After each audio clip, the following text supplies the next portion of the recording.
Welcome to my version of Code of the Wolf. This has 4 requirements to earn this adventure, and I felt that this meeting was a fun idea, but going from the listed options just seemed a little dull for my group of wolves, so I decided to advance it with 2 different types of detective tracks that felt more relevant to my second graders. And because I spent hours upon hours, way too many hours creating this meeting, I figured some of you out there might appreciate and maybe even use these ideas as well. And to make this work, I had to involve all my parents to help lead the scouts through the stations. So I provided little papers describing the riddle and the code with answers. So I did require all my scouts to bring their 6 essentials because there are 2 potential things that they could use from their backpacks. And they carry their backpacks through this whole thing. And I described it as, they are traveling through these stations. And this wasn't a requirement for Code of the Wolf, but I thought it was just a good idea to, it's another time reviewing the 6 essentials, and you can't go wrong with that. And this is just a visual representation of both tracks. So one track was the Pokemon Forest, where scouts discover that there is a sick Pokemon at the end of the forest whom they need to save by traveling through several stations and solving codes and clues. The other track was the Great Mario Race, where scouts need to find Mario by solving codes and bringing him back to get to his race on time. I split the scouts into 2 separate groups, which put about 4 or 5 scouts in each group. And you'll see some lions in there too, because we have siblings, and they were welcome to participate as well.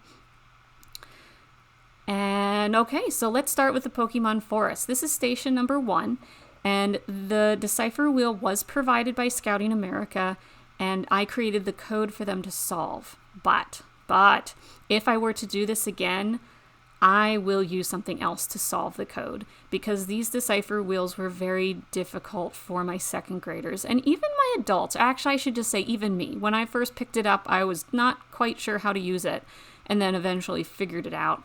But we could have also taped the decipher wheel because they just kept wanting to spin it to get to the answer, but you don't do that. You leave it in place. So this took up a lot of extra time that it shouldn't have.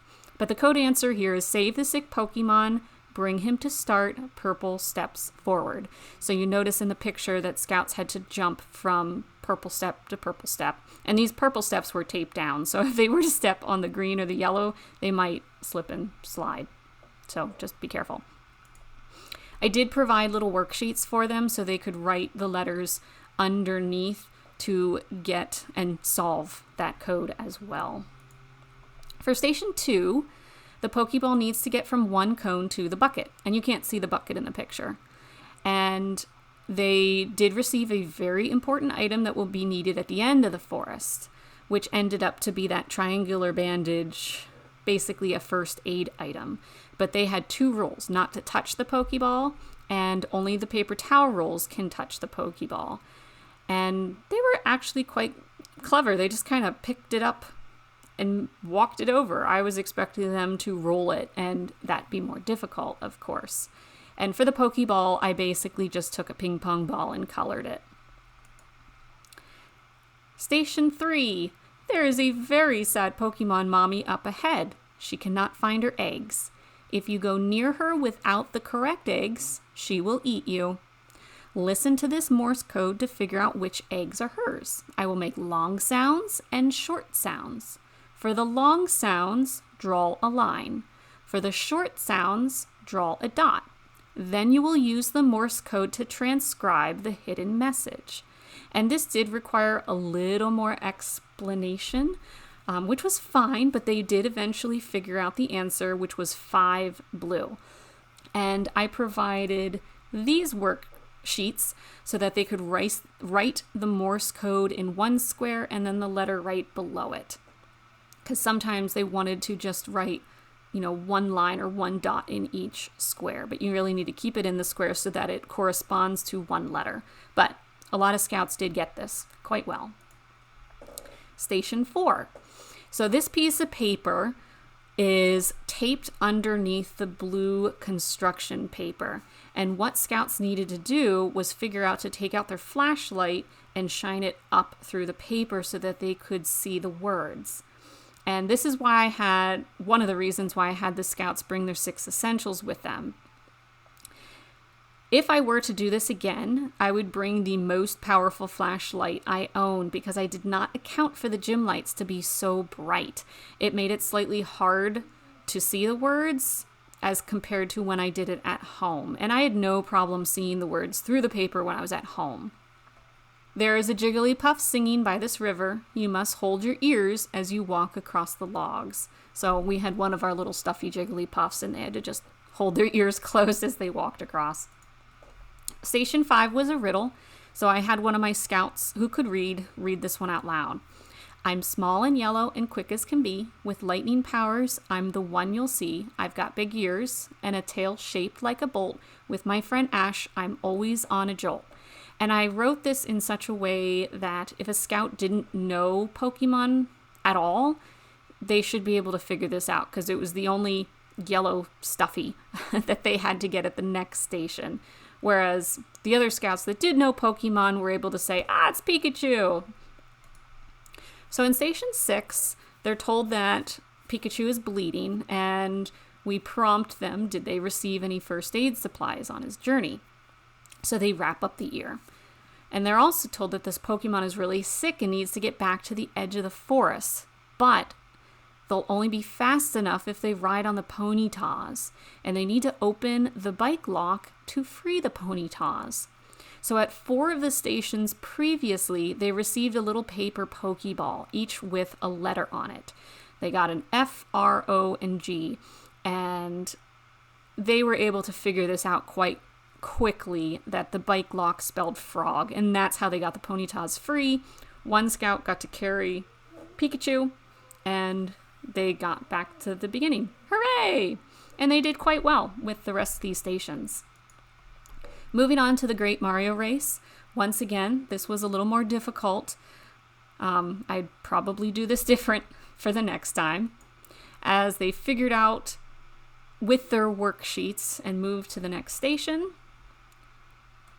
Sorry, I hit the button twice. They moved to Station 2. Where they need to do a math problem. 2 plus 1 plus 2 plus 1 plus 2 plus 1 plus 3. 2 plus 1 plus 2 plus 1 plus 2 plus 1 plus 3. Once they solve that answer, it doesn't mean anything. It was basically just to, give them a number. Once they solve the problem, they have to figure out the pattern using the Mario cutouts. And when that is complete, they get to receive those the tree rounds to help them cross the Bowser's lava pit. And they were very good at this because at least my kids, as well as a few other scouts, do patterns a lot in school. So this was quite easy.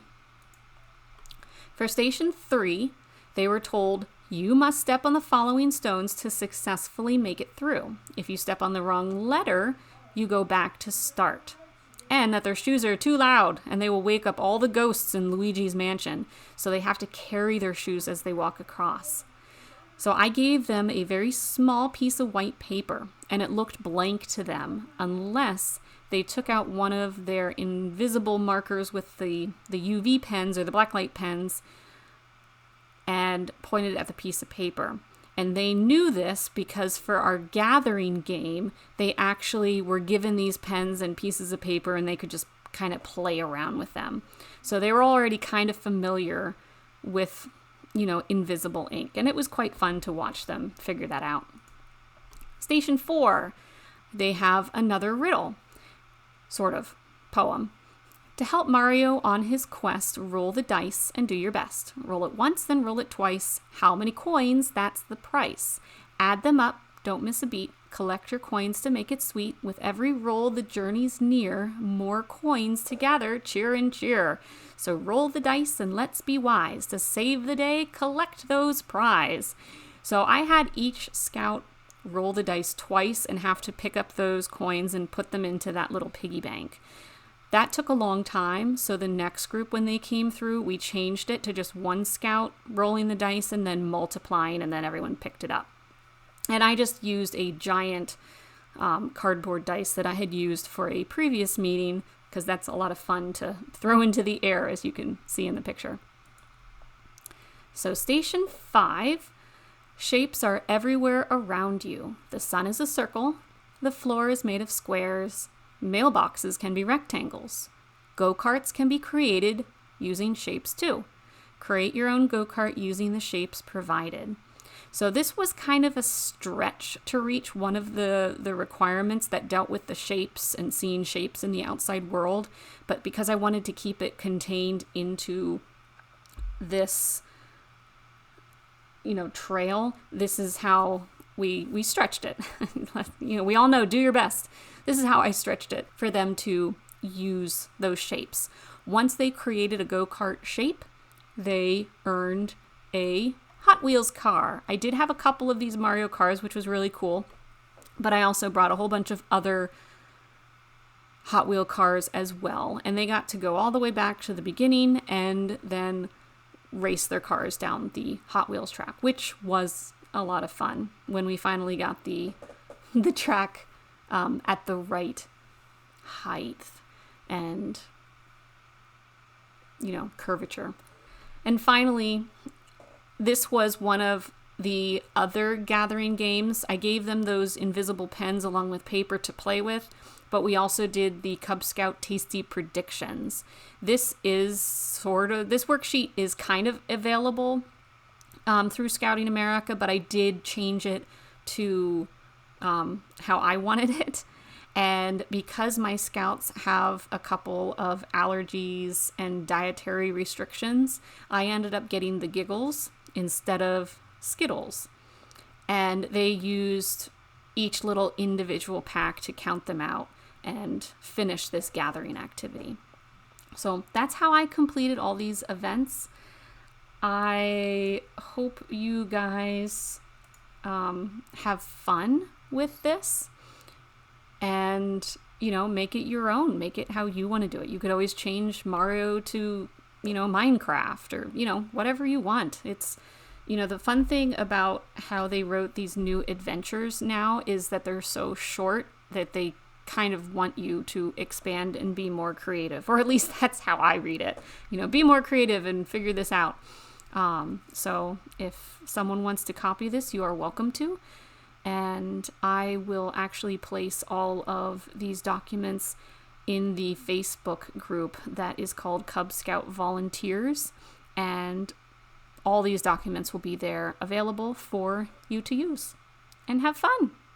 Thanks very much.